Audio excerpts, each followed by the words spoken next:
কিসের এত অহংকার? মানুষের কিসের এত অহংকার? মানুষের নিজের কি আছে? জন্ম অন্যজনে দিয়েছে, নাম অন্যজনে দিয়েছে, শিক্ষা অন্যজনে দিয়েছে, এমনকি শ্মশানেও অন্যজনেই নিয়ে যাবে। তাহলে এত কিসের অহংকার মানুষের? কিসের এত অহংকার তোমার রূপের? কিসের এত অহংকার তোমার যৌবনের? কিসের এত ক্ষমতা তোমার সম্পদের? কিন্তু মনে রেখো, এই রূপ, যৌবন আর সম্পদ সবই তো একদিন ধুলোর মতো মাটিতে মিশে যাবে, কিছুই যাবে না তোমার সাথে।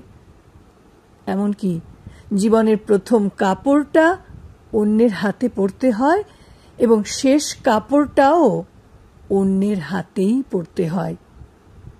তাহলে এই পৃথিবীতে মানুষের কিসের এত অহংকার? মানুষ কিসের এত অহংকার করে? কেন বোঝে না যে নিঃশ্বাস থেমে গেলেই সব শেষ?